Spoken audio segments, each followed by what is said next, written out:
السلام علیکم ورحمۃ اللہ وبرکاتہ۔ محترم ناظرین، ہمارے چینل MHM مومن میں آپ کا استقبال ہے۔ آج کا موضوع ہے سورہ ناس اور سورہ فلق۔ اب سورہ فلق اور سورہ ناس کے پہلے عمل جاننے سے پہلے ایک واقعہ بیان کرتے چلو آپ کے سامنے، تاکہ آپ کو معلومات ہو جائے کہ سورہ فلق اور سورہ ناس کو اللہ پاک نے کیوں نازل فرمایا تھا۔ بخاری شریف کی روایت ہے کہ حضرت عائشہ رضی اللہ تعالیٰ عنہ فرماتی ہے کہ آپ صلی اللہ علیہ وسلم پر سحر کیا تھا ایک یہودی نے۔ اس کا اثر یہ تھا کہ بعض یعنی حضور محسوس کرتے تھے کہ فلاں کام کر لیا ہے، مگر وہ کیا نہیں ہوتا تھا۔ پھر ایک روز آپ نے حضرت عائشہ رضی اللہ تعالی عنہا سے فرمایا کہ مجھے اللہ تعالیٰ نے بتا دیا کہ میری بیماری کیا ہے، اور فرمایا کہ دو شخص آیا، ایک میرے سرہانے بیٹھ گیا ایک پاؤں کی طرف۔ سرہانے والے نے دوسرے سے کہا کہ ان کو کیا تکلیف ہے؟ دوسرے نے کہا کہ ان پر جادو کیا گیا ہے۔ اس نے پوچھا کہ سحر ان پر کس نے کیا ہے؟ تو اس نے جواب دیا کہ لبید بن عاصم نے، جو یہودی کا حلیف اور منافق ہے۔ اس نے پوچھا کہ کس میں جادو کیا ہے؟ اس نے بتلایا کہ ایک کنگے اور اس کے دندانوں میں۔ پھر اس نے پوچھا کہ وہ کہاں ہے؟ تو اس نے بتلایا کہ کھجور کے غلاف میں، جس میں کھجور کا پھل پیدا ہوتا ہے، اس میں رکھ کر، یعنی کنگی کے دندانے اس میں رکھ، ذروان یعنی ایک کنویں کا نام ہے، اس میں ایک پتھر کے نیچے دفن ہے۔ آپ اس کنویں پر تشریف لے گئے، اس کو نکال لیا، فرمایا کہ مجھے خواب میں یہی کنواں دکھلایا گیا تھا۔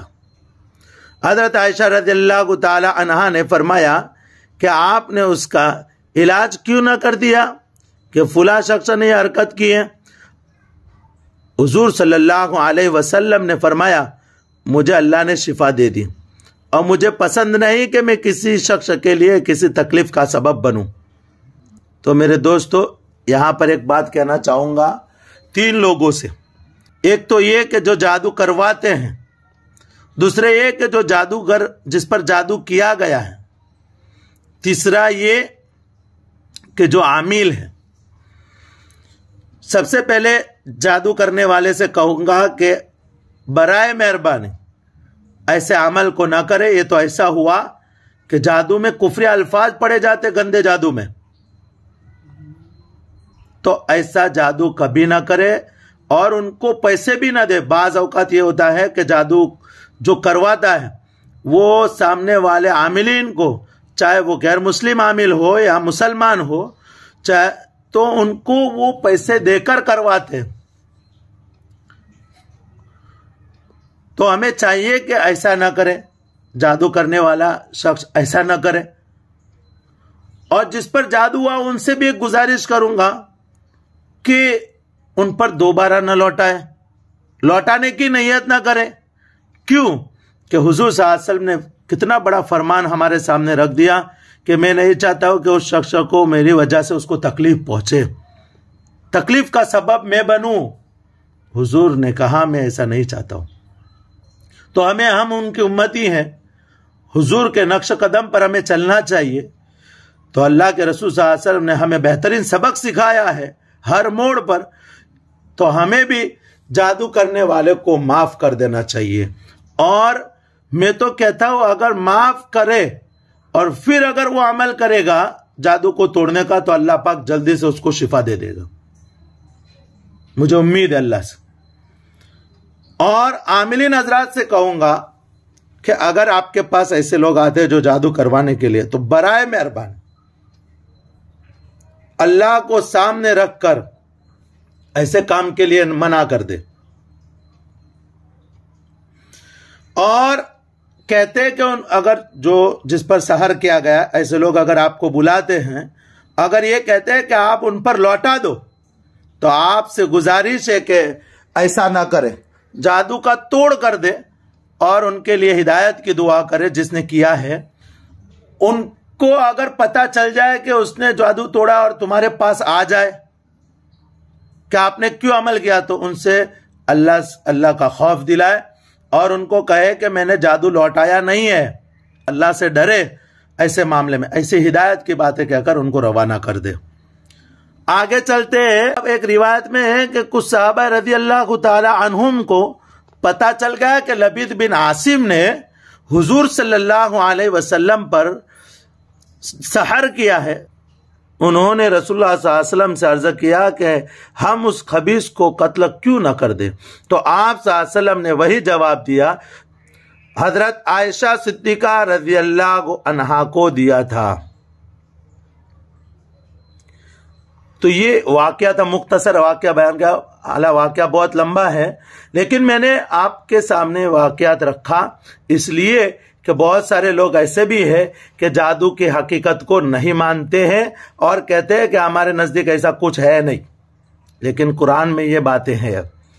اب سورہ ناس اور سورہ فلق کے بارے میں ایک تھوڑی سی بات آگے کہہ دوں کہ سورہ فلق اور سورہ ناس کو رات کو سوتے وقت 3 مرتبہ پڑھ کر اس کو اپنے اوپر بھی 3 مرتبہ دم کریں، کیونکہ حضور جب پڑھتے تو 3 مرتبہ دم کرتے تھے، تو ہم کو بھی 3 مرتبہ اپنے بدن پر ہاتھ پھیر لینا چاہیے اور اپنے گھر کے کونوں میں دم کر دینا چاہیے. مولانا ذوالفقار صاحب نقش بندی دامت برکاتہم فرماتے کہ 7 مرتبہ آیت الکرسی پڑھے، اس کے بعد سورۃ الفلق اور سورۃ الناس پڑھ کر شہادت کی انگلی پر دم کرے اور 7 مرتبہ اس انگلی کو گھما دے. انشاءاللہ وہ حصار ہو جائے گا. اللہ پاک آپ کی حفاظت فرمائے گا. اور مفتی تقی عثمانی دامت برکاتہم نے فرمایا ہے کہ جتنے ساحرین ہیں، جو سفلی عمل کرنے والے ہیں، جتنے ساحرین ہیں وہ رات کو عمل کرتے اندھیرے میں. اس لیے تو ان 2 سوروں میں اندھیرے کے شر سے پناہ مانگی ہے، پناہ مانگنے کو ہم کو کہا ہے. تو اندھیرے میں وہ لوگ عمل کرتے ہیں، تو ہو سکتا ہے کہ رات کو وہ عمل کرے آدھی حصے میں، جیسے اگزامپل کے طور پر رات کو 12 بجے یا رات کے کسی بھی حصے میں وہ عمل کرتے ہو، تو ہم کو مغرب بعد بھی عمل کر لینا چاہیے اور رات کو سوتے وقت بھی عمل کر لینا چاہیے. سورۃ الفلق اور سورۃ الناس کو بھی پڑھ کر دم کر دے، ہمارے گھر کو، ہمارے گھر کے افرادوں پر، سب پر عمل کر دے. انشاءاللہ جادو سے اور تمام پریشانی چیزوں سے اللہ پاک ہماری حفاظت فرمائے گا.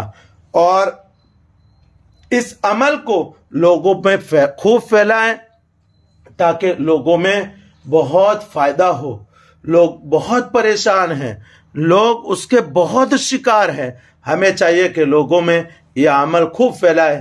آج کل ہم ایسے ویڈیو جو کامیڈی کے ہیں اور دوسرے نہ جانے کیا کیا ویڈیو ہیں، ہم خوب پھیلاتے اس کو، لیکن ایسے عمل کی چیزوں کو کوئی نہیں پھیلاتا. آج اس پرفتن ہمیں ان 2 صورتوں کو پڑھنا چاہیے، اپنا معمول بنانا چاہیے.